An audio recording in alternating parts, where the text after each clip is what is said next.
All right, folks, it's that time. It's the Buckeye Blitz. I am Tito, Jeff Thitoff. Follow me on the X at @ThitHappens. And you can also go fanstreamsports.com. Go to our website. Download the app, too. It's a free app for Apple and Android both. Go to Fantasy Sports app. Get that one. It's free. Like I said, you can list all of our round-the-clock programming we have. We have so many great shows on right now. And so check that out as well. Also, the Facebook group, the Fantasy Sports Facebook group. Go check that out as well on Facebook, and you can interact with some of the hosts and other fans as well. So, lots to get into today.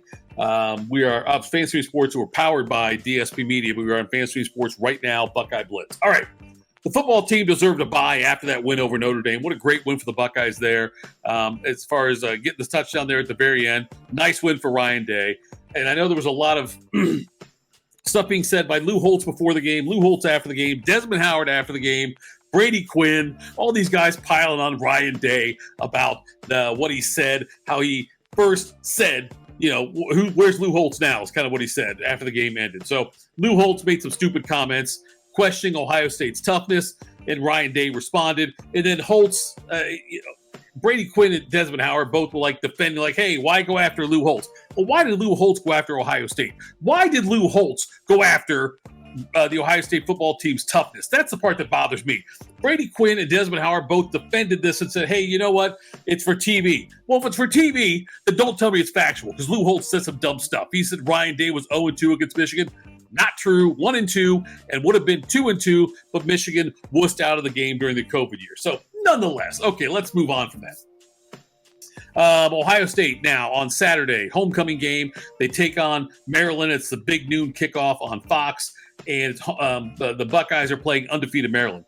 What's interesting, too, is that this is something happening right now for the first time in 83 years, where Ohio State is starting the season with 5 consecutive opponents that are undefeated. Think about it. Indiana was undefeated when they played them first game of the year. Youngstown State was 1-0. West Kentucky was undefeated. Notre Dame was undefeated. And now Maryland comes in. Maryland almost in the top 25, just outside. And it's going to present an interesting matchup for Ohio State. Look, Maryland's got a great offense. The best offense Ohio State's played so far. And that's the part that's going to be interesting for them. That they've got to – it's going to be a big challenge for Jim Knowles' defense. And the defense so far, Tagovailoa, the quarterback from Maryland, is going to be a test for them. They move the ball really well. They haven't played anybody yet, but still, it will be the most challenging thing. So Jim Knowles' Ohio State defense has done a great job so far this year. They are one of, I think, only 3 teams, if I'm not mistaken, to not allow a play of more than 40 yards, offensive play against them for more than 40 yards. Think about that last year now, where Ohio State was at. We saw them give up big plays early on to Toledo, to Notre Dame. Obviously, later on in the season to Michigan and Georgia. No slouch on offenses there, but Ohio State did give up a lot of big plays last year. This year, they're not doing it. It's been great. They are giving up 35.7% third down conversion rate and 33.3% on fourth down. A lot of teams go for it on fourth down and short now. Ohio State's done a great job in stopping teams there. The explosive plays things, that's where it really comes into play for Ohio State's defense. If you remember correctly, the weakness when Jim Knowles came over from Oklahoma State, one of the things he said was this defense he runs is susceptible to giving up big plays. So it's going to happen. You have to manage them and try to limit when they're touchdowns and try to hold them to field goals or potentially punting later on or forcing a turnover. This year's team is not doing that. So the defense has been carrying this team. The offense has been great, but I'm saying the defense, though, is better than it was last year. And last year was damn good, at least until the Michigan game and then the Georgia game, which Georgia scored on everybody last year. Offensively, Ohio State, one of the things Ryan Day talked about was they have to do better on third down.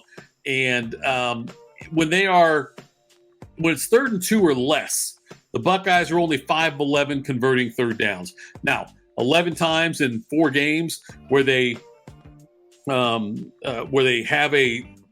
11 times 4 games have a 3rd and 2 or less. That's a low number. Ohio State usually gets the first down, gets going, scores touchdowns, whatnot. So that'll be a key for this game, though, is Ohio State, how well they convert on third down and short, and how much they limit the big plays from Maryland.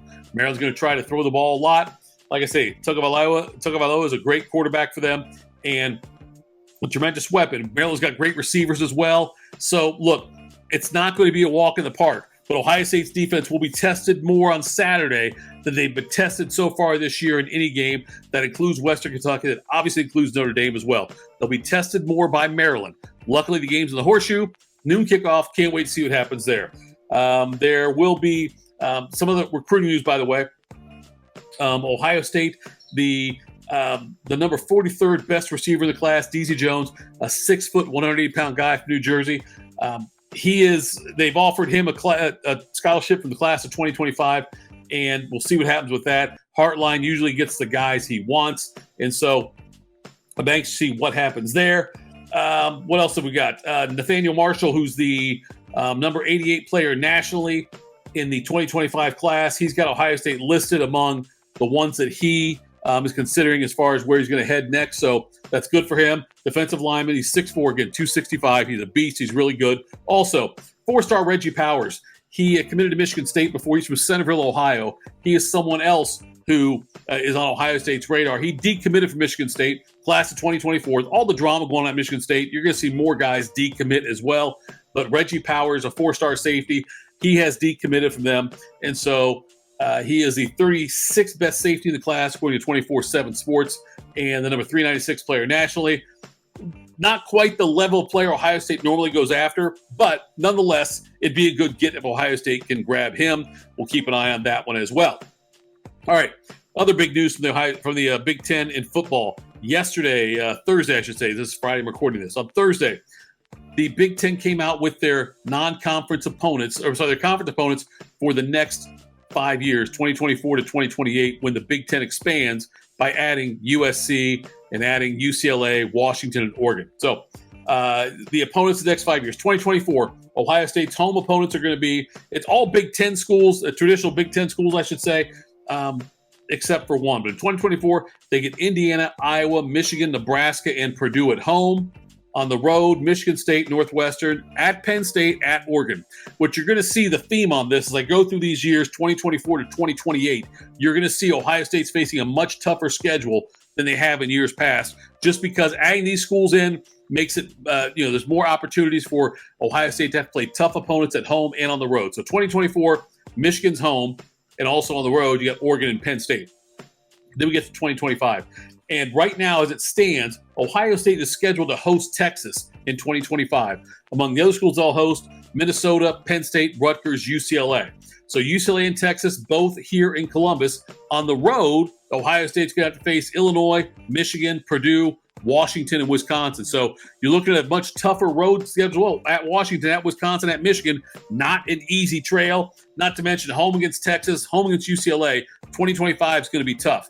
We go to 2026 now. Even tougher for their schedule.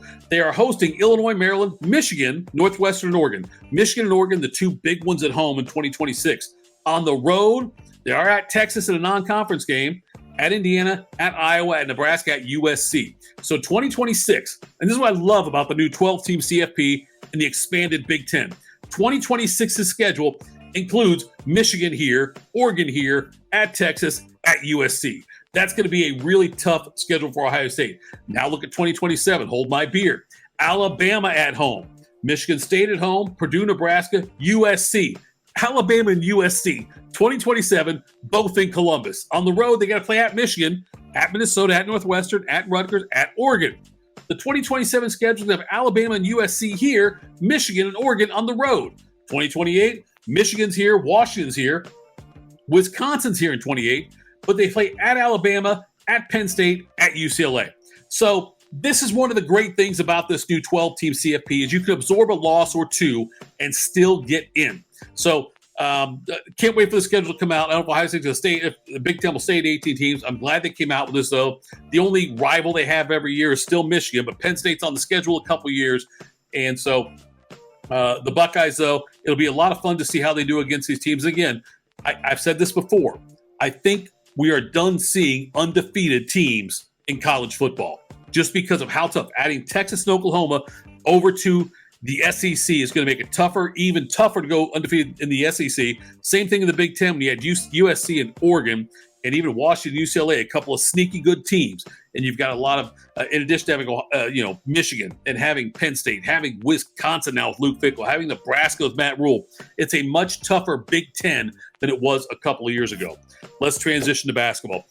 Recently spoke with Chris Holtmann, the head basketball coach for Ohio State. He stated that last year was his most difficult coaching year. Ohio State had that big run where they were losing a lot of games. They lost some close games. The North Carolina game was a heartbreaker. The Purdue game was terrible as far as losing that one the way they did. And they spiraled out to where the point they were, the only way they get into the NCAA tournament is if they win the Big Ten tournament, when they certainly had a great showing there. Holtmann, though, I asked him, what was different about this year? What does this team have this year that last year's team didn't have? And I wanted to get the answer from what we should look forward to. And what he said was interesting to me. He said, we know more about our team this year going in than we knew last year. Now, Ohio State last year, Bryce Sensabaugh obviously had him, but he said we have more knowledge of where we're at and what our personnel is, the way Ohio State finished last year. They've got several big-time players coming in. But looking at Ohio State's schedule, it's going to be difficult early on. Texas A&M's their second regular season game of the year over at Value City Arena at the Shot. So but he said that it just has a better idea of where the team is at. They finished strong last year. They've got the charity exhibition against Dayton coming up. I got October 22nd is that one. And then they get Oakland, Michigan to start their season before they play Texas A&M.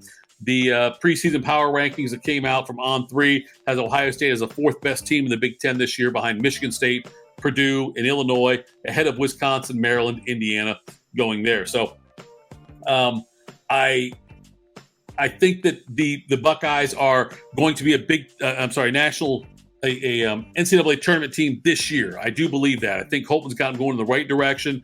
I love the talent they have coming in, the guys they have coming back that really had a decent end to last season. So the Ohio State Buckeyes men basketball team should be, I believe they will be in the NCAA tournament this year, which would be great for them. All right, let's now talk about the women's side of things with basketball.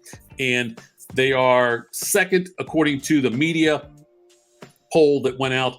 They were second according to the coaches poll behind Iowa, which understandably, Caitlin Clark, Iowa's great. And third behind Iowa and Indiana, according to the media poll. Maryland is fourth. And so Cody McMahon and J.C. Sheldon were both on the preseason all-conference teams. Cody McMahon going to be a sophomore this year, going to be great. J.C. Sheldon, if she can stay healthy, will be huge for that team as well. So last year, Sheldon was a unanimous selection on the preseason conference teams, along there with Caitlin Clark. Sheldon averaged 16 points and 6 steals per game in the first 5 games of the season. And then she got hurt after that, came back in the Big Ten tournament and did well there. NCAA tournament, she averaged 17 points, almost 6 rebounds, 5 assists, and over 2 steals a game.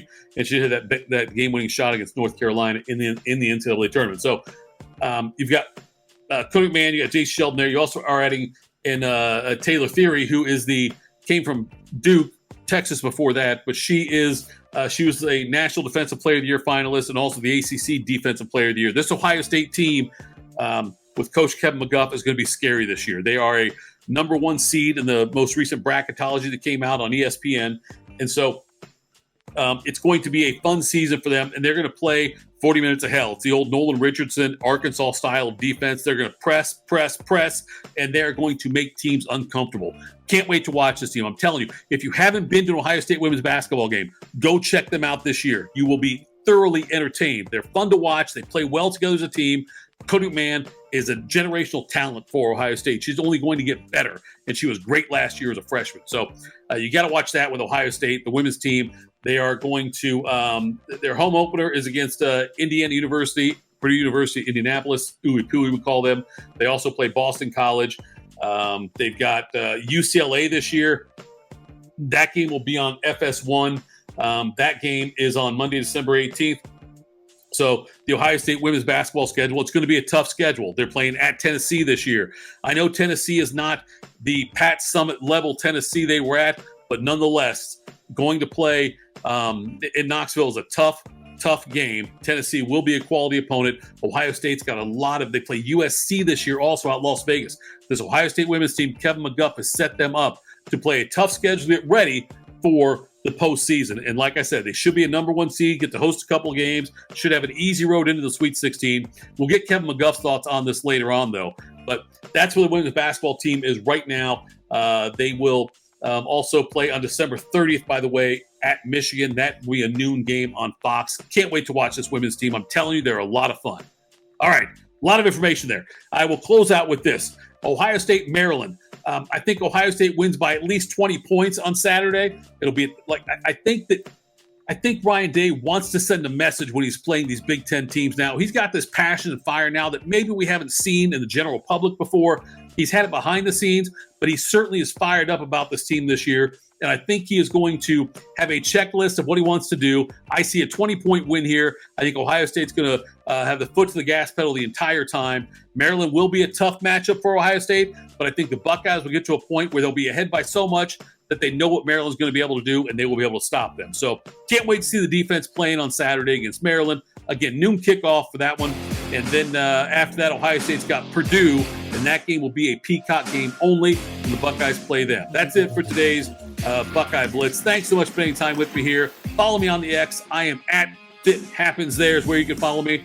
And go download the app, the FanStream Sports app. Great programming on there as well. Thanks so much for tuning in. We'll talk to you soon.